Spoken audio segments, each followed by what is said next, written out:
할렐루야. 오늘 예배 가운데 나온 여러분들을 환영하고 축복합니다. 우리 있는 자리에서 다 같이 일어나서 우리 하나님을 예배하며 나아갔으면 좋겠습니다. 우리 다 같이 자리에 일어나서 우리 함께 고백합니다. 내 영혼 거룩한, 내 영혼 거룩한 은혜를 향하여 내 마음 완전한 하나님 향하여 이곳에서 바로 이 시간 하나님을 예배합니다. 내 영혼 거룩한, 내 영혼 거룩한 은혜를 향하여 내 마음 완전한 하나님 향하여 이곳에서 바로 이 시간 하나님을 예배합니다. 이곳에서 바로 이 시간 하나님을 예배합니다. 예배받기 합당하신 그 주님을 찬양합니다. 아멘.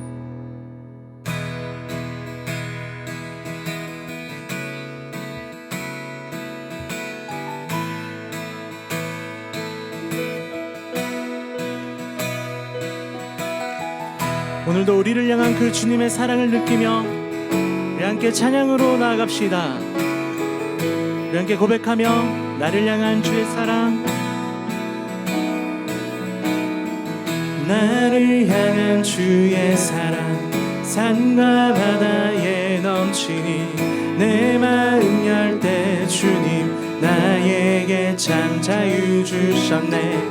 늘 진리 속에 거하며 나의 손을 높이 들고 언제나 주님의 사랑을 노래하리. 나를 향한 주의 사랑 산과 바다에 넘치니 내 마음 열 때 주님 나에게 참 자유 주셨네. 늘 진리 속에 거하며 나의 손을 높이 들고 언제나 주님의 사랑을 노래하리. 주의 사랑 노래하리라. 영원토록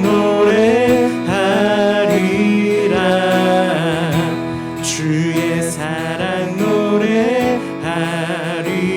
노래하리라. 영원토록 노래하리.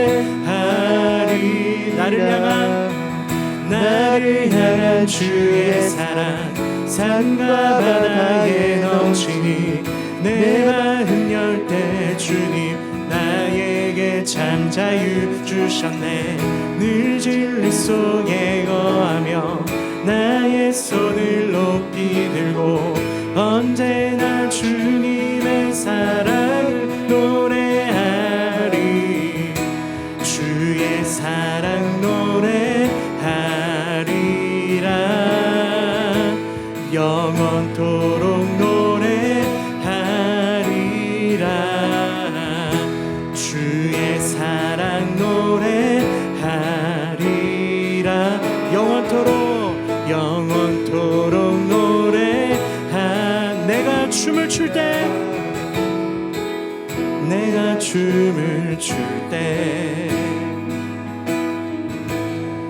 다 비웃겠지만 그들도 주 알게 되면 함께 기뻐 춤을 추게 되리. 내가 춤을 출 때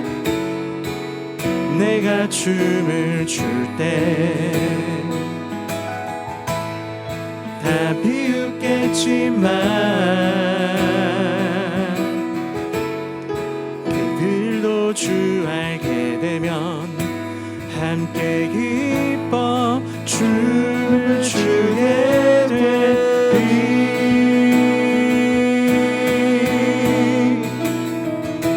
주의 사랑 노래하리라. 영원토록 노래하리라. 주의 사랑 노래하리라. 영원토록 노래. 우리 다시 한 번 더 주의 사랑 노래하리라. 주의 사랑 노래하리라. 영원토록 노래하리라. 주의 사랑 노래하리라. 영원토록 노래하리라. 영원한 사랑을 허락하신 그 주님께 모든 영광의 박수 올려드립니다. 아멘.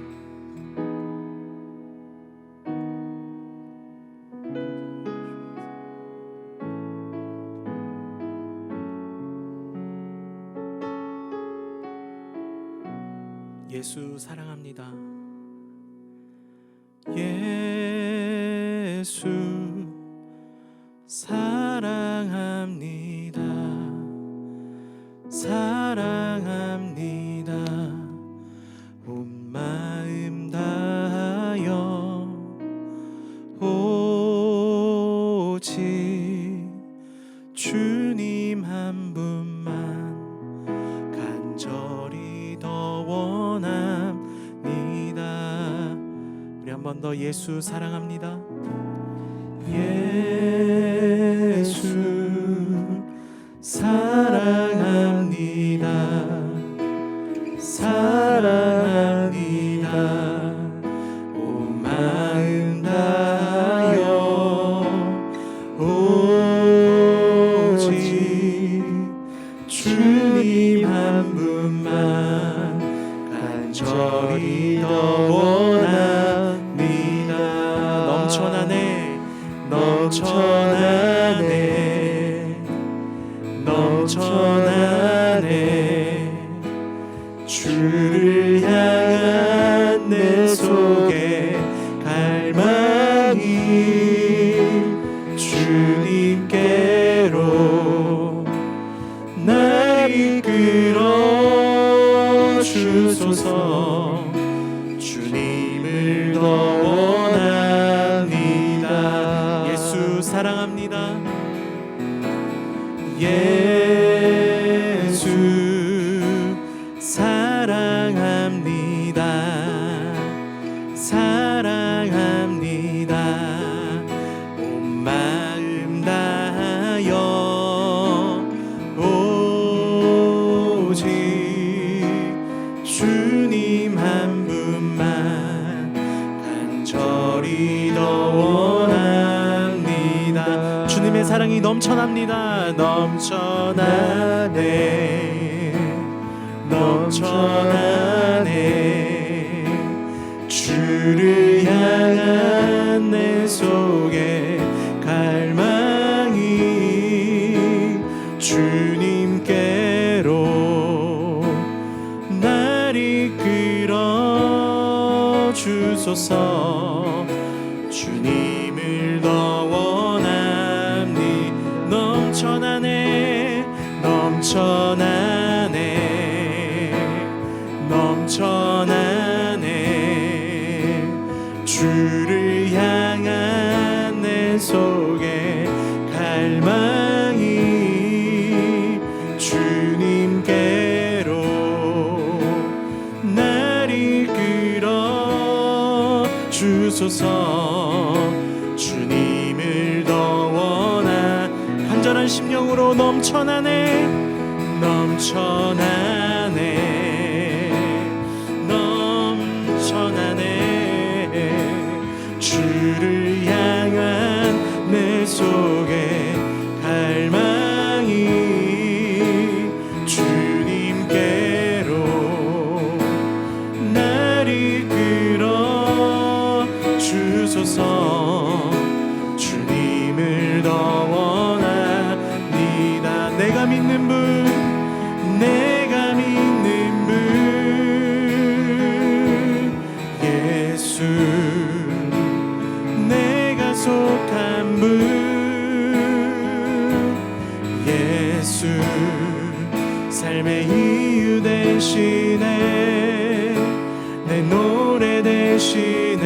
내가 믿는 분, 내가 믿는 분, 예수, 내가 속한 분,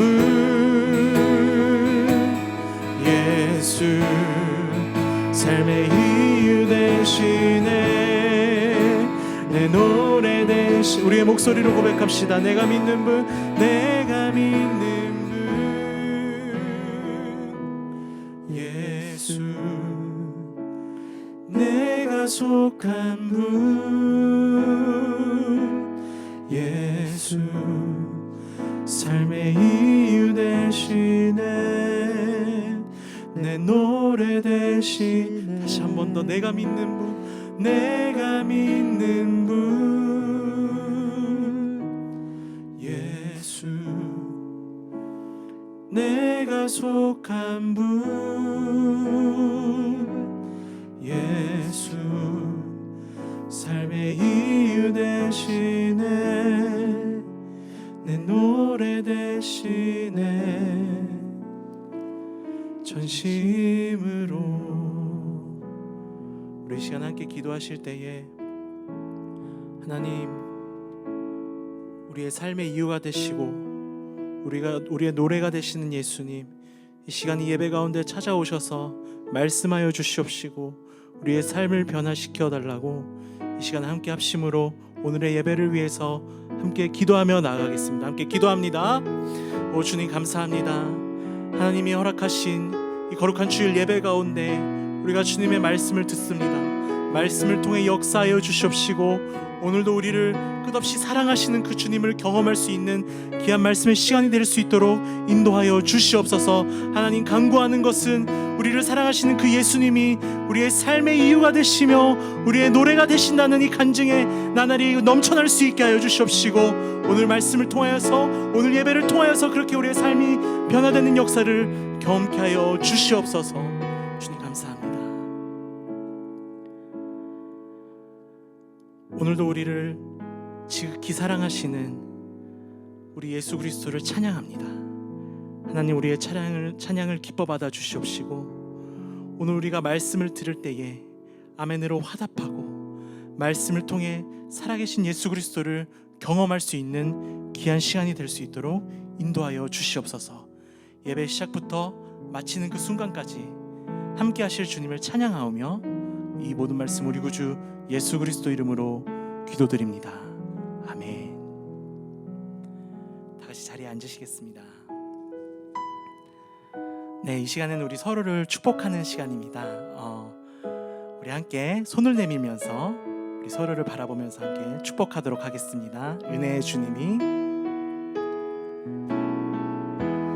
은혜의 주님이 당신을 축복하고 사랑의 주님이 함께 하시네. 은혜의 주님이 당신을 축복하고 사랑의 주님이 함께 하시네. 두 손을 가슴에 모으고 자신을 축복하면서 은혜의 주님이 내 삶을 축복하고 사랑의 주님이 함께 하시네. 은혜의 주님이 당신을 축복하고 사랑의 주님이 함께 하시네. 다시 한 번 더 환영하고 축복합니다. 이 시간에 우리 김재승 목사님 나오셔서 말씀 전해주시겠습니다. 오늘 우리가 나눌 말씀은 디모데전서 4장 7절에서 12절 말씀인데요. 저와 여러분들 한 절씩 번갈아 가며 읽도록 하겠습니다. 제가 먼저 읽겠습니다. 저속하고 헛되게 꾸며낸 이야기를 버리고 오직 경건에 이르도록 너 자신을 단련하여라. 육체를 단련하는 것은 조금은 유익하나 경건은 모든 일에 유익하며 이 세상과 앞으로 올 세상에 생명을 약속한다. 이 말은 진실하며 모든 사람이 받을 만하다. 이것을 위해 우리가 수고하며 애쓰고 있다. 이는 우리가 살아계신 하나님께 소망을 두고 있기 때문이다. 하나님은 모든 사람, 특히 믿는 사람들의 구주이시다. 너는 이런 것들을 명령하고 가르쳐라. 내가 젊다고 해서 누구라도 너를 업신여기지 못하게 하고 오직 말과 행실과 사랑과 믿음과 순결에 대해 믿는 사람들의 본이 되어라. 아멘. 오늘 이 말씀을 가지고요, 버리고 단련하고 본이 되라라는 제목으로 함께 말씀을 나누겠습니다. 한번 따라해 볼까요? 버리고 단련하고 본이 되라. 네, 이 말씀으로 함께 은혜 나누기 원합니다. 약 10년 정도 전에 그 127시간이라고 하는 영화가 개봉이 됐어요. 혹시 본 친구들이 있으실지 모르겠는데요.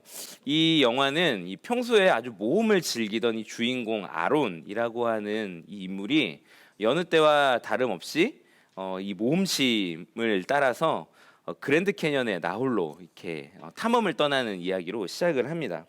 이 험준한 그랜드 캐년의 탐험길에 오른 이 아론이요, 뭐 평소에 본인은 워낙 이 모험심을 즐기는 이 호탕한 성격의 사람이었기 때문에 뭐 거침없이 처음 가는 길들을 막 다니게 된 거죠. 그러던 중에 불의의 사고를 당해서 이 낙상 사고를 당하게 됩니다. 그리고 이 수렁에 빠지게 되었고요. 그 수렁에 빠지는 낙상 사고의 그 순간에 굴러떨어진 큰 암벽에 본인의 팔이 끼이면서 약 127시간 동안 홀로 그 위기의 상황에서 스스로 고군분투하며 싸워내며 결국은 127시간 만에 탈출한 그 실화를 바탕으로 한 영화입니다. 어떻게 이 아론이 그렇게 낙상 사고 그리고 본인의 팔을 짓누른 이 바위의 위기에서 탈출할 수 있었을까요? 이 영화의 내용을 자세히 보면 이 조난을 당한 이 아론에게는 이 내부의 적과 외부의 적이 동시에 등장을 합니다. 이 내부의 적은 이런 거였습니다. 본인의 팔이 점점 괴사가 당해 오면서 본인의 의식이 왔다 갔다 하는 거예요. 그래서 본인의 육체적인 피로, 육체적인 또 어려움, 그리고 거기에 정신적인 고통까지 더해지는 내부의 어려움들이 있었죠. 그와 동시에 외부의 어려움들도 있었습니다. 이 그랜드 캐년을 가본 친구들이 혹시 있을지 모르겠는데요. 그곳은 이 낮과 밤의 기온차가 상당히 커요.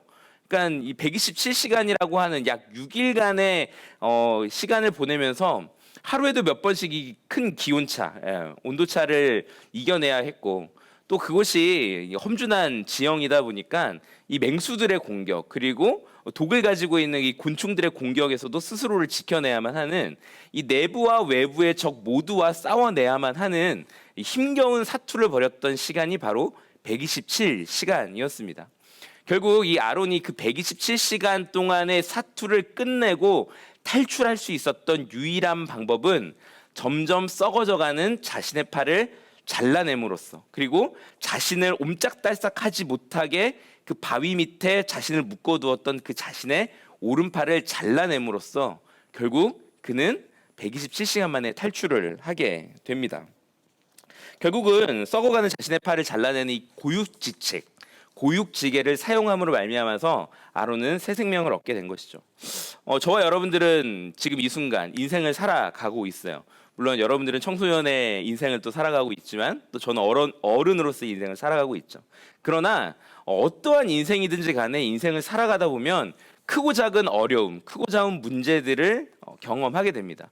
그 문제들은 내 안에 있는 내부의 어려움일 수도 있고요. 또 내 외부에 있는 환경에 의한 어려움일 수도 있어요. 오늘 우리가 읽은 이 디모데 전서가 쓰여질 당시에도 역시 동일했습니다.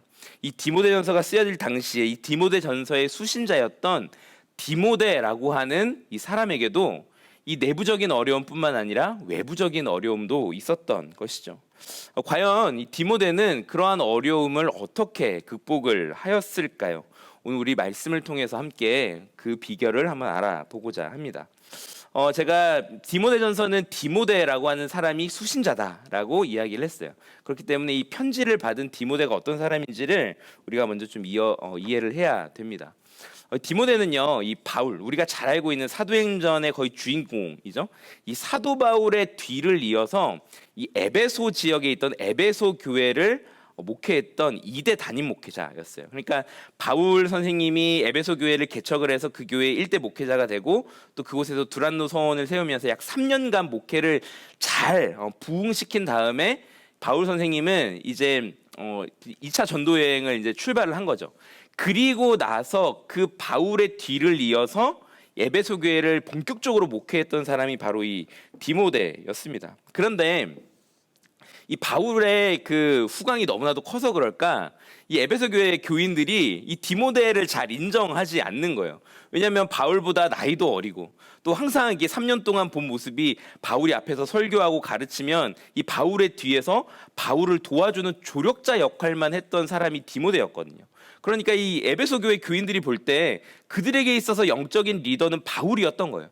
3년간 본인들에게 복음을 알려주고 또 성령의 능력을 가르쳐 줬던 그 영적인 리더, 이 바울이 영적인 리더이지 그냥 바울이 떠나고 바울의 그 후계자인 디모데가 그 자리에 앉았다라고 해서 에베소 교인들이 그 디모데를 영적인 리더로 인정해주지 않는 거예요. 이 젊은 나이에 에베소 교회의 지도자가 되었음에도 불구하고 이 성도들에게 큰 지지를 받지 못했던 디모데. 그런데 이러한 교회 내부적인 어려움뿐만 아니라 디모데가 싸워내야 했던 너무나도 강력한 외부의 적이 있었습니다. 그 적은 무엇이냐면 이 에베소 교회와 교인들을 공격하고 있던 그때 당시의 이단, 지금의 신천지와 같은 이단, 이 영지주의와의 싸움이었어요. 이게 젊은 나이에 이 에베소 교회 담임 목회자가 된 디모데는요, 내부적으로는 교회 성도들을 잘 목회하고 목양해야 되는 내부적인 어려움, 그러나 성도들이 본인에 대해서 이렇게 호의적이지 않아요. 막 성도님들이 뭐 디모데 앞에서 바울 선생님이 얘기만 하고 막 디모데를 무시해.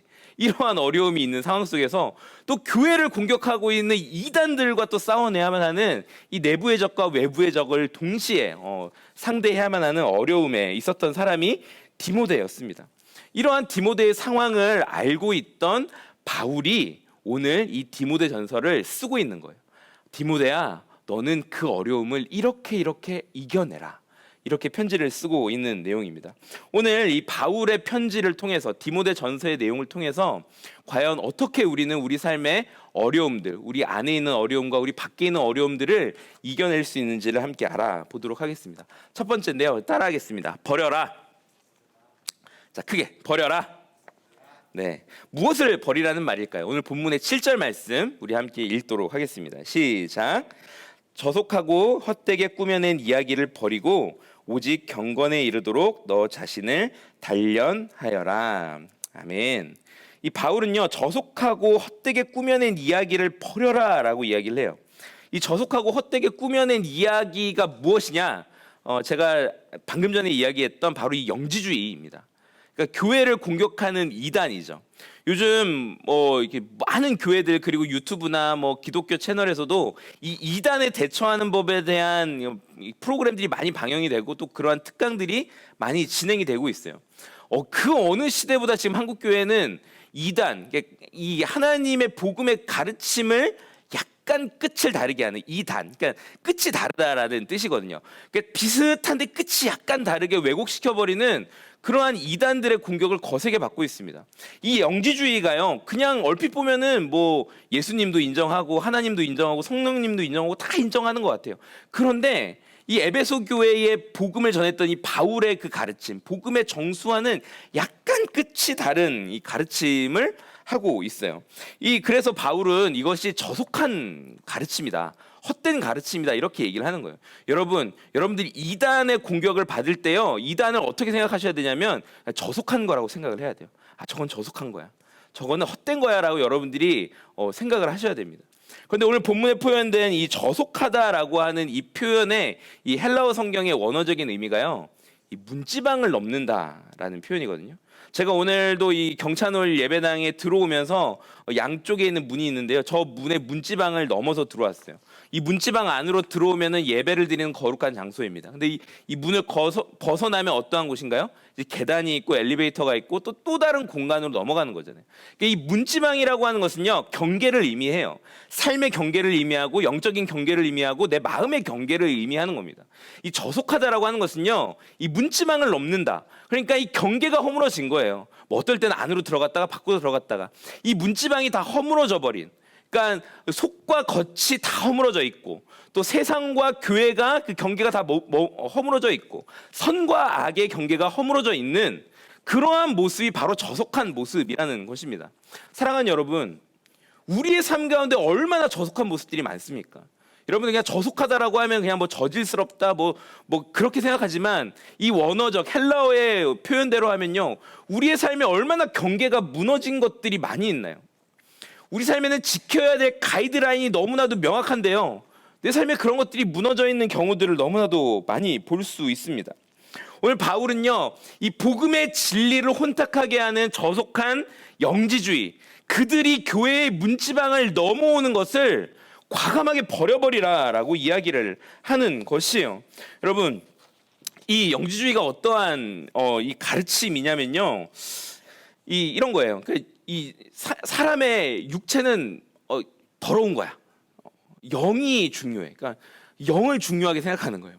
이 성령, 막 인간의 영 이렇게 뭔가 이 영 하면은 뭔가 되게 신비로운 것처럼 느껴지잖아요. 그런데 육체 하면은 어떻게 느껴지나요?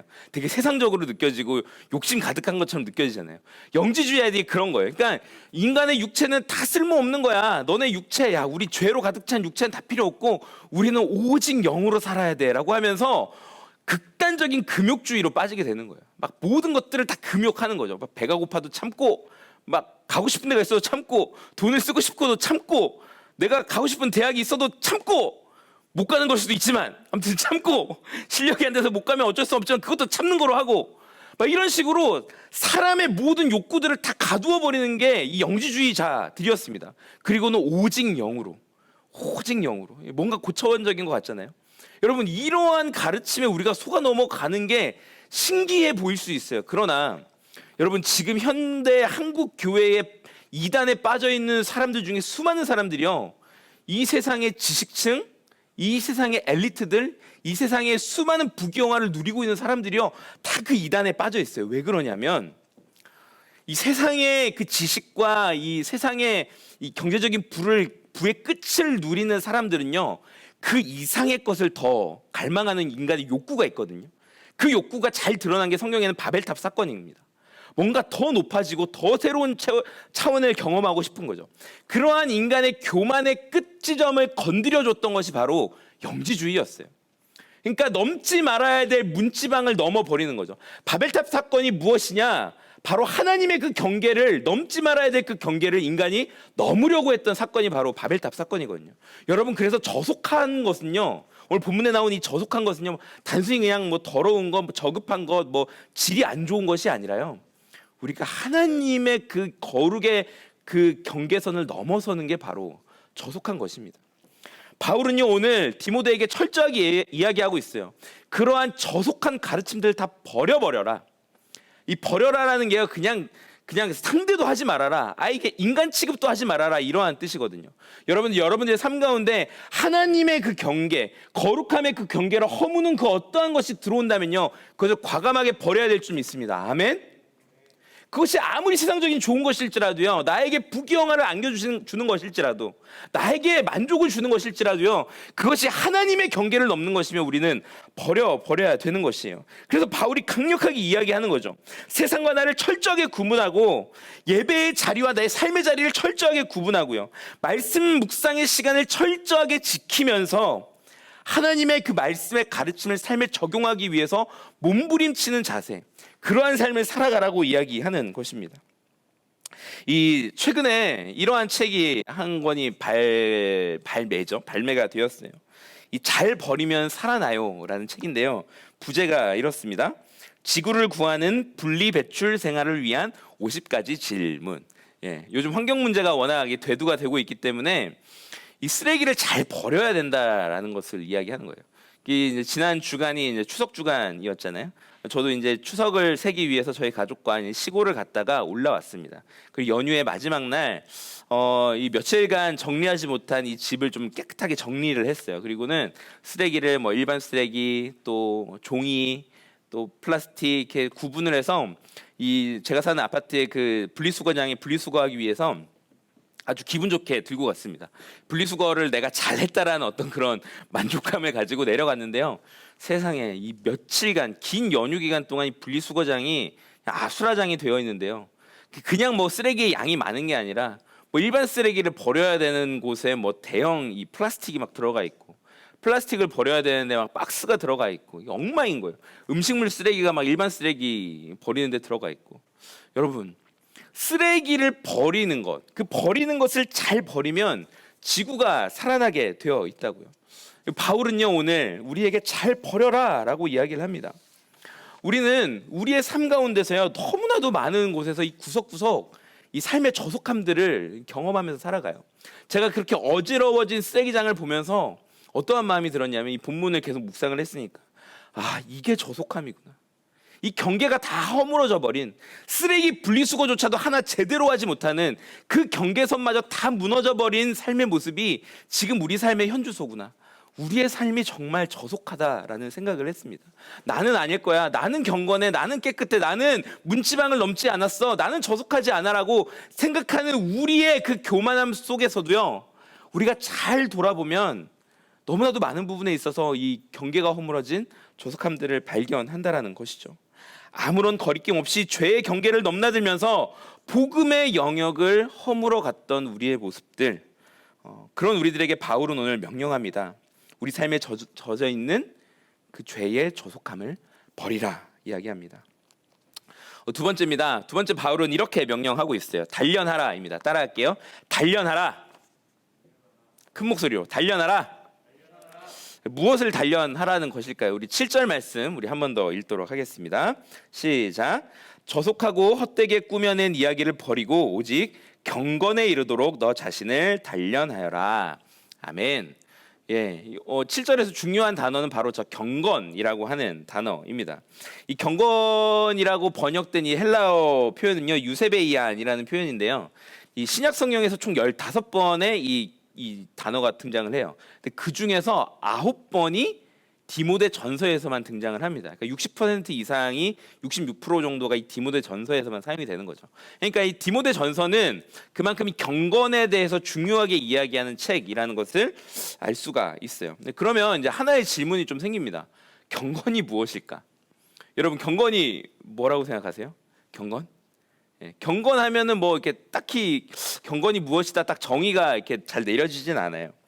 제가 목사님이 신학교를 다니던 시절에 이 17세기와 18세기 경건주의에 대한 수업을 한 학기를 들은 적이 있습니다. 유럽의 경건주의가 어떻게 생겼고 경건주의가 무엇인가 수업을 들은 적이 있는데, 그 수업의 첫 시간에 교수님께서 그렇게 질문하시는 거예요.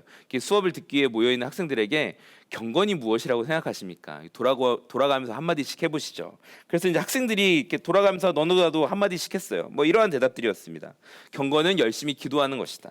경건은 예배를 잘 드리는 것이다. 경건은 하나님 말씀을 지키는 것이다. 경건은 이웃을 사랑하는 것이다. 경건은 열심히 봉사하는 것이다. 경건은 소외된 자들에게 관심을 가지는 것이다. 또 어떠한 전도사님이 이렇게 얘기했습니다. 경건은 공부를 열심히 하는 것이다. 할렐루야. 네. 이 모든 대답을 다 들으신 교수님께서요, 저는 정확하게 경건은 무엇이다라고 이렇게 정의를 내려주실 줄 알았어요. 그런데 이렇게 얘기하시는 거예요. 네, 여러분이 이야기한 모든 것이 다 경건입니다. 이렇게 얘기하는 거예요.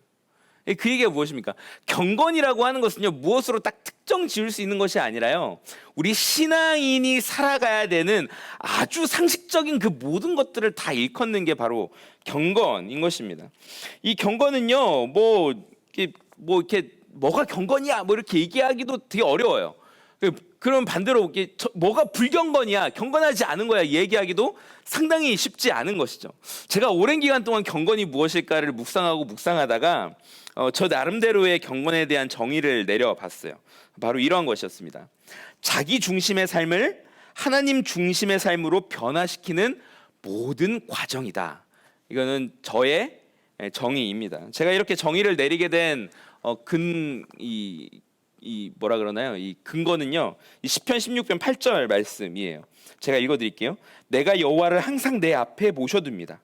주께서 내 오른쪽에 계시니 내가 흔들리지 않을 것입니다. 아멘. 경건은요, 이 시편 16편 8절의 말씀처럼 여호와께서 항상 여호와를 내 앞에 모시고 있는 삶이에요. 여러분, 하나님께서 매 순간마다 내 앞에 계시다면은 여러분들의 삶이 어떠하시겠어요? 여러분들이 화장실을 갈 때나 밥을 먹을 때나 여러분들이 혼자 길을 갈 때나 지하철을 탈 때나 수업을 들을 때나 항상 하나님께서 여러분들의 오른쪽에 계시다면 여러분 어떻게 하시겠습니까? 여러분 정말 화나는 일이 있을 때 누군가에게 막 함부로 욕을 하고 말하고 싶을 때 하나님이 여러분들 눈앞에 계시다면 여러분 어떻게 이야기하시겠어요? 막 화가 나는 순간에도 막 욕을 하고 싶은 순간에도 사랑한다 이렇게 얘기하지 않겠어요? 왜냐? 하나님이 옆에 계시니까. 여러분 경건이란 것이 바로 그러한 것입니다. 그런데요 바울은요 오늘 재밌는 이야기를 해요. 바로 그러한 경건, 하나님을 내 앞에 모시는 그 삶이요 이례적인 어떤 하나의 이벤트로 끝나는 게 아니라 매일매일의 훈련을 통해서 얻어지는 것이라고 이야기를 하고 있어요. 경건은 그냥 하나님을 내 앞에 딱 모셨습니다, 하나님 계시니까 끝, 경건이 이루어졌어요가 아니라 매일마다 하나님을 내 앞에 모시는 훈련을 하는 거예요. 경건은 훈련을 통해서 이루어지는 것입니다. 성경은 단련이라는 표현을 쓰고 있는데 이 단련이라고 하는 이 표현, 훈련으로 번역된 이 표현이요 100% 운동선수들이 훈련하는 것을 의미하는 훈련이거든요. 운동선수들이 훈련을 할 때 얼마나 반복적으로 매일매일 운동합니까? 아침부터 저녁까지 그냥 밥만 먹고 운동만 하잖아요. 저도 이제 야구나 축구를 좋아하는데 경기장 가서 선수들의 경기를 볼 때 실책 하나 나오면은 그렇게 얘기하거든요. 아니 밥만 먹고 저거만 해놓고 저런 실수를 하냐, 이러한 비난을 하기도 합니다. 정말 운동선수들은 밥만 먹고 어릴 때부터 이렇게 훈련을 하거든요. 그런데 과연 우리는 이 성경에 나오는 이 단련이라는 표현처럼 하나님을 내 앞에 모시기 위해서 매 순간마다 얼마나 우리가 훈련하면서 살아가고 있는가, 우리는 말씀을 통해서 돌아봐야 한다는 것이죠. 얼마나 반복적으로 집요하게 있는 힘을 다해서 우리는 하나님을 모시고 있는가? 이 질문을 반대로 뒤집으면요 지금 우리는 무엇을 향해서 그렇게 열심히 훈련하며 살아가고 있는가라는 질문과 일맥상통합니다. 우리가 하나님을 내 삶의 가운데, 내 삶의 앞에 모시기 위해서 훈련하지 않고 내가 매일매일마다 반복적으로 집요하게 훈련하고 있는 것이 무엇인가? 여러분, 여러분들의 성적을 높이기 위해서 그렇게 열심히 매일매일 훈련하고 계시나요? 우리 여자친구들 좀 더 아름다운 외모를 가꾸기 위해서 여러분 아침마다 여러분들의 메이크업의 훈련과 눈화장의 기술과 또 입술 메이크업의 기술을 매일매일 훈련하시잖아요. 남자친구들 한 단계도 높은 티어로 올라가기 위해서 얼마나 여러분들 밤을 새서 게임 마우스와 키보드를 잡고 훈련하시나요? 여러분 무엇을 위해서 그렇게 열심히 반복적으로 훈련을 하면서 살고 계십니까? 성경은요 경건을 위해서 그렇게 우리를 훈련하고 단련하라라고 이야기를 하고 있어요. 제가 섬기고 있는 이 양재 중등부, 온누리교회 양재 중등부에 지금 이제 3학년이 된 친구인데요. 이 축구를 하고 있는 친구 이야기입니다. 제가 2학년이 됐군요. 이제 3학년인가 이제 헷갈리는데 그 친구가 이제 축구를 어릴 때부터 전공을 했던 친구고요. 이 포지션이 골키퍼예요. 이 친구가 이제 무릎과 이제 이렇게 몸에 큰 부상을 입어서 제가 작년에 코로나임에도 불구하고 그 친구의 가정에 방문해서 그 친구의 이렇게 몸에 안수해주고 기도해주고 또 신방하는 시간을 가졌습니다. 그 친구가 이제 길게 얘기를 이제 나누던 중에 이 친구는 중학교 1학년 때부터 골키퍼였는데요. 워낙 실력이 뛰어나서 보통 이제 3학년들이 다 주전을 하거든요. 3학년들이 주전을 뛰고 2학년들 중에 뭐 그 중에서 누가 좀 부상자가 나오면 2학년 중에서 잘하는 애를 넣고 1학년들은 거의 주전으로 못 뛰는데 이 친구는 워낙 실력파였기 때문에 1학년 때부터 주전으로 들어간 선수예요. 그러나 이제 큰 부상을 당해서 잠시 운동을 쉬고 있는 친구였습니다. 제가 이런저런 이야기를 나누고 이제 신방을 하던 중에 제가 그렇게 질문을 했어요. 도대체 너네 축구 하려면 얼마나 훈련을 해야 되냐? 특히 골키퍼들, 이 이제 골리라고 얘기하거든요. 이 골리들은 얼마나 훈련을 해야 되냐? 이렇게 제가 질문을 했는데요. 그 친구가 저한테 했던 답이 이러한 답이었어요. 목사님, 처음에는요 공이 날라오는 것만 봐도 너무 무서워서 몸이 움직여지지 않아요. 이 축구공이 날라오는 게 너무 무서워서 몸이 경직됐다라는 거죠. 그러나 훈련을 계속 반복하다 보면 날라오는 공이 더 이상 무섭지 않고 어느 순간 나도 모르게 반사적으로 공을 향해 몸을 날릴 때가 와요. 그때까지 훈련을 해야 합니다. 그리고 그게 시작이에요 라고 이야기합니다. 사랑하는 여러분, 이 처음 골키퍼를 시작하는 친구가 그 매서운 축구공, 강력한 그 슈팅이 자신에게 날라올 때 얼마나 두렵겠어요. 처음에는 그 공이 너무 무서워서 몸이 경직되어 버리고 말았다는 거죠. 그러나 반복적인 훈련을 통해서 더 이상 그 나에게 날라오는 그 공이 무섭지 않고 무의식적으로 그 공을 향해서 나의 몸을 날릴 수 있는 그 경지에까지 이르도록 반복적인 훈련을 해야만 한다는 것이에요. 그리고 그게 완성이 아니라 그게 시작점이 된다라는 것이죠. 사랑하는 여러분, 우리는 얼마나 반복적으로 하나님을 사랑하는 그 경건, 하나님을 내 앞에 내 삶의 가운데에 모시는 그 경건을 훈련하면서 살아가고 있습니까? 오늘 이 바울의 이야기, 너희의 경건을 위해서 매 순간마다 단련하라라고 하는 이 권면의 이야기는요, 비단 디모데를 향한 말씀만이 아니에요. 지금 이 순간 말씀을 전하고 듣는 저와 여러분들 모두에게 주시는 하나님의 말씀입니다. 우리의 삶 가운데서 매 순간마다 매일매일마다 하나님을 내 삶의 가운데 모시고 하나님과 함께 동행하는 그 경건의 삶을 훈련할 수 있는 저와 여러분들이 되시기를 예수님의 이름으로 축복합니다. 아멘. 마지막으로 바울은요, 디모데에게 이렇게 이야기합니다. 따라하겠습니다. 본이 되라. 한 번 더. 본이 되라. 우리 12절 말씀 함께 읽겠습니다. 12절 시작. 내가 젊다고 해서 누구라도 너를 업신여기지 못하게 하고 오직 말과 행실과 사랑과 믿음과 순결에 대해 믿는 사람들의 본이 되어라. 아멘. 이 바울 선생님은요, 이 디모데를 향해서 믿는 사람들의 본이 되어라 권면합니다. 이 믿는 사람들이 누구이죠? 그러니까 에베소 교회의 교인들이죠. 그러니까 이 본인의 권위, 이 목회자로서의 권위를, 영적인 권위를 인정하지 않고 있는 이 에베소 교인들을 뭐 힘으로 누르거나 어떤 이 구조나 조직을 잘 짜서 그들을 막 이렇게 억압하거나 뭐 이렇게 뭐 재정을 가지고 그들을 휘두르거나 이렇게 하지 말고요, 그들에게 본이 되는 삶을 살아라라고 바울은 이야기하고 있는 것입니다. 그러면 어떻게 이 디모데가 믿는 사람들, 에베소 교인들의 본이 될 수 있을까요? 그 전에 바울은요, 그 앞에 이렇게 얘기합니다. 내가 젊다고 해서 누구라도 너를 업신여기지 못하게 해라, 이렇게 이야기하죠. 이 동양, 특히 이제 우리나라는요, 이게 재밌는 문화가 있어요. 어디를 가나 이 나이로 사람들 줄을 세우는 문화가 있습니다. 어딜 가나 그래요. 조그만한 아이들도, 제 아들도 6살인데요. 놀이터에서 놀다 보면 조금 이렇게 아이들 사이에 갈등이 생기면 그렇게 해요. 너 몇 학년이야? 저희 애는 6살이기 때문에 학년이 아직 없거든요. 근데 꼭 초등학교 1, 2학년 누나들이 그럽니다. 야, 너 몇 학년이야? 그 어린아이들도 나이로 줄을 세우는 문화가 우리나라에는 있어요. 근데 정말 재밌어요. 근데 이 디모데 전서가 쓰여질 당시에 그 지역, 그러니까 그레코로만 지역이라고 하거든요. 그레코로만 문명의 그 영향을 받고 있던 그리스와 로마 지역에서도요, 이렇게 사람들을 나이로 줄을 세우는 그런 문화가 있었습니다. 뭐 우리나라까지는 아니더라도요, 이 나이뿐만이 아니라 뭐 여러 가지를 가지고 좀 사람을 무시하고 괄시하는 그러한 문화가 있었어요. 뭐 특히 출신 성분이나 또 사회적인 지위나 이 경제적인 수준, 또 지식의 정도를 가지고 사람들을 이 등급을 매겼던 문화가 있었습니다. 심지어는 이 그레코 로만 시대에 어떤 부자가 자신의 집에 사람들을 초청해서 이 파티를 벌일 때요, 이 명백하게 그 신분에 따라서 앉는 위치와 앉는 포즈가 다 달랐어요. 그 집의 주인은 이렇게 누워서 밥을 상석에서 누워서 먹었고요, 이 신분이 낮은 사람들, 상대적으로 좀 이렇게 서열이 낮은 사람들은 이 좁은 자리에서 둘러 앉아서 밥을 먹는 이러한 문화도 있었습니다.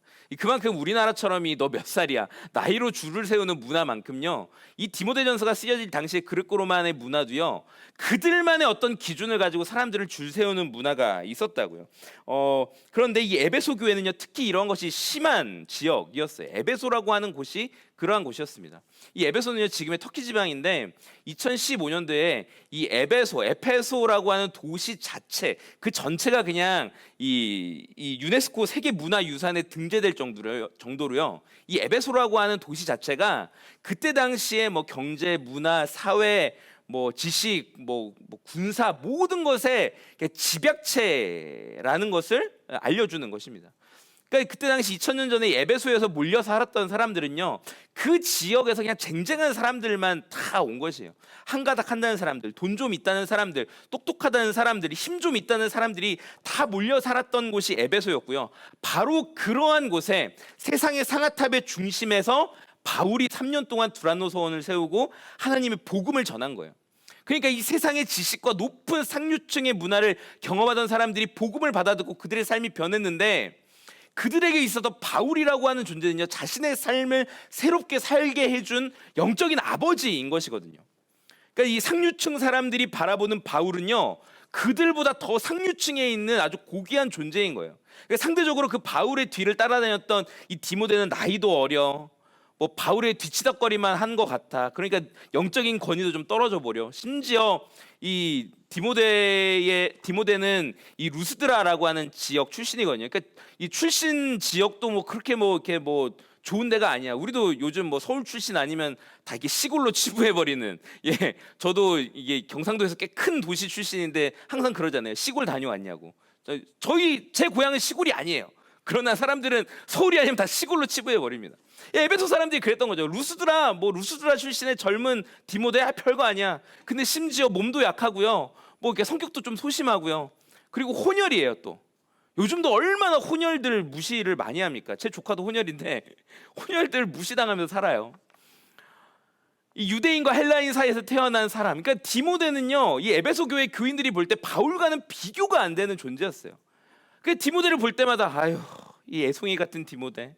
우리 바울 선생님은 뭐 하고 계실까? 에베소 교인들이 항상 이렇게 이 바울과 디모데를 비교했던 것이죠. 이러한 상황 속에 홀로 남겨진 사람이 바로 디모데였습니다. 이러한 상황을 정확하게 간파하고 있던 바울이요, 오늘 본문에서 디모데에게 그렇게 얘기하는 거예요. 네가 젊다고 해서 누구라도 너를 업신여기지 못하게 해라. 근데 이게 말이 쉽죠. 디모데가 그걸 어떻게 합니까? 제가 디모데 입장이면 바울 선생님 말은 쉽죠. 근데 제가 어떻게 해야 돼요? 사람들이 저를 무시하는 걸 어떻게 해야 되겠습니까? 이런 질문이 나올 거예요. 근데 바울이 그것에 대한 답을 오늘 이야기하고 있습니다. 12절 말씀을 다시 한번 읽겠습니다. 시작. 내가 젊다고 해서 누구라도 너를 업신여기지 못하게 하고 오직 말과 행실과 사랑과 믿음과 순결에 대해서 믿는 사람들의 본이 되어라. 아멘. 바울이 5가지 영역을 이야기해요. 말과 행실, 그리고 사랑과 믿음, 마지막 순결입니다. 이 첫 번째 말과 행실은요, 이 사람의 이 본보기를 알게 해주는 가장 중요한 것이거든요. 그 사람의 평소의 언어의 습관을 보면 그 사람의 인격을 알 수 있는 거예요. 그 사람의 평소의 행동을 보면 그 사람이 어떠한 사람인가를 알 수 있습니다. 바울은요, 첫 번째 디모데, 너의 말과 행동을 본이 되도록 잘 갖고라고 이야기하는 거예요. 바른 말만 하고 또 좋은 말만 하고 그리고 흠잡힐 만한 행동은 하지 말라라고 이야기하는 것입니다. 크리스천으로서 해야 할 말, 또 크리스천으로서 해야 할 행동. 그러나 그것보다 더 중요한 것은요, 크리스천으로서 하지 말아야 할 말, 크리스천으로서 하지 말아야 할 행동을 구분해서 하라고 이야기하는 것이죠. 그것을 통해서 믿음의 본을 보이라는 것입니다. 그리고 두 번째, 사랑과 믿음이에요. 여기에서 이 사랑으로 해석된 이 표현이요, 아가페. 그러니까 예수님과 하나님이 우리 인간을 향해서 모든 것을 내어주신 그 고차원적인 사랑을 표현할 때 성경은 아가페를 쓰거든요. 아가페 혹은 또 아가파오 뭐 이러한 파생형으로 사용을 하는데, 바로 이 아가페의 사랑을 디모데 네가 실천하라라고 이야기를 합니다. 사람들을 향해서요, 예수님의 그 희생의 사랑을 사랑하라는 거예요. 원수까지도 사랑하라고 예수님 이야기하시는 거예요. 디모데가요, 자신을 그렇게 괄시하는 에베소 교회의 그 상류층들을 향해서요, 인간이라면 미운 마음이 들죠. 때로는 쓴 마음이 듭니다. 왜 나를 인정해 주지 않아? 그러나 그런 마음들 버리고 그들을 사랑하라라고 이야기를 하는 것이에요. 그리고 믿음의 본을 보이라는 것이죠. 이 사랑이요, 사람들과의, 동료들과의 수평적인 관계라면 믿음은 하나님과의 나와의 관계를 이야기합니다. 여러분, 아무리 사람들과의 관계가 좋을지라도요, 하나님과의 관계가 무너져 있으면 내 영혼은 궁핍한 거예요. 반대로 내가 하나님과의 그 신앙생활, 믿음 생활은 잘할지라도요, 내 주변에 있는 사람들하고의 관계가 다 깨어져 있으면 믿음의 덕이 세워지지 않는 거예요. 사람들이 그러죠. 저 사람 장로라는데, 저 사람 권사라는데, 저 사람 목사라는데 주변에 보면 관계 좋은 사람이 없어. 그러면은 우리가 잘 믿는 그 하나님까지도 죄송하지만 도매급으로 다 취급을 당해버립니다. 바울은요, 사람들과의 그 사랑의 관계뿐만 아니라 하나님을 믿는 그 믿음의 관계까지도요, 이 수평과 수직의 관계의 균형을 잘 이루라고 얘기해요. 그리고 마지막 순결함의 본을 보이라고 이야기합니다. 이 순결함은 단순히 뭐 이렇게 성적인 순결만을 이야기하는 것은 아닙니다. 우리 삶의 모든 영역에 있어서의 순결함을 이야기해요. 도덕적으로도 깨끗해야 되고요, 모든 것들이 깨끗해야 됨을 이야기합니다. 이렇게 종교적으로도 깨끗해야 하는 것이죠. 여러분, 이렇게 말과 행실이 아주 바르고, 그 다음에 이웃을 잘 사랑하고 하나님도 잘 믿으며 또 그 삶이 순결하고 깨끗한 사람이 우리 눈앞에 있다면 우리는 어떻게 하겠어요? 그 사람을 당연히 존경하고 따를 수밖에 없는 것이죠. 나이가 아무리 어릴지라도 그 사람을 존경할 수밖에 없는 것이에요. 저희 중동부 부서에서 매 주일마다 이 교회에 나서 맨 뒷자리에 앉아서 예배를 드리는 아주 키가 큰 친구가 한 명 있어요. 그 친구가 예배를 드리는 자세가 얼마나 옳거든요. 찬양 때는 열정적으로 찬양하고 말씀 들을 때는 한 번도 졸지 않고 집중해서 말씀을 들어요. 저희 부서의 코치님께서 하루는 저한테 와서 그렇게 얘기하시더라고요. 목사님, 걔는 중학교 3학년 친구인데도요, 제가 걔를 볼 때 존경스러워요 라고 얘기하는 거예요. 여러분, 나이에 많고 적음은 중요한 게 아닙니다. 내가 어떻게 행동하느냐, 내가 어떻게 말하느냐, 내가 어떻게 사람들과의 관계에서 사랑을 베풀고 하나님을 신실하게 믿느냐, 그리고 내가 얼마나 순결하게 내 삶을 갖고 가고 있느냐가요, 내가 믿음의 본을 보이느냐 보이지 않느냐의 기준이 된다라는 것이에요. 바울은 오늘 본문에서 디모데에게 바로 이러한 것들을 훈련하고 단련하라라고 이야기해요. 여러분, 훈련을 통해서 충분히 다 이룰 수 있는 것입니다. 에베소서 4장 13절 말씀에 우리는 모두 하나님의 아들을 믿는 것과 아는 지식이 하나가 돼 온전한 사람을 이루어 그리스도께서 충만하신 정도에까지 도달해야 합니다. 아멘. 예수 그리스도는 완벽하신 분이시잖아요. 충만하신 분이시잖아요. 우리는 누구라도 다 거기까지 도달해야 된다는 거예요. 아, 예수님 넘사벽이야, 나는 포기, 난 못하겠어가 아니라 누구든지 간에 다 거기에 그 장성한 분량에 이르기까지 최선을 다해서 훈련하고 경건을 훈련해야 한다는 것을 바로 이야기하는 것입니다. 바로 우리의 믿음의 대상이시며 믿음 그 자체이신 예수 그리스도의 그 충만하심, 그 거룩하심, 그 경건하심까지 우리가 도달해야 한다면요, 그리고 우리가 그것을 이뤄낸다면 우리의 삶의 모습을 통해서 우리가 바로 믿음의 본을 보이는 자들이 된다라는 것입니다. 버리고 단련하고 본이 되는 크리스천의 삶. 오늘 바울은요, 이 인생의 내부의 적과 외부의 적, 이 양쪽의 적과 싸우면서 힘들게 하루하루를 버텨내고 있는 디모데에게 너의 삶의 거짓된 것들을 버리고, 그리고 매일마다 경건을 훈련하고 믿는 사람들의 본이 됨으로 말미암아서 그 예수 그리스도의 장성한 분량에까지 이를 때까지 너희를 갈고 닦으라라고 이야기합니다. 사랑하는 파워웨이브 친구들, 이 새롭게 시작되는 한 주간 이 말씀을 기억하셨으면 좋겠어요. 세상 속에서 우리가 버려야 될 것이 무엇인지를 분별하고요, 과감하게 버려버리고, 그리고 내가 훈련해야 할 나의 부족한 부분이 무엇인가를 찾아내서 훈련하고, 그리고 믿는 사람들, 내 주변에 있는 사람들의 본이 되기 위해서 최선을 다해서 하루하루를 살아내는 모습. 그래서 저는 여러분들에게요, 이번 한 주간 좀 하나의 액션 플랜을 제시하고 싶어요. 우리 뭐 이렇게 다이어리나 이런 거 쓰면 투두 리스트 있잖아요. 오늘 해야 할 일 해서 쓰잖아요. 그런데 여러분, 그 투두 리스트만 쓰지 마시고요, 크리스천으로서 하지 말아야 될 나투두 리스트도 한번 써보셨으면 좋겠습니다.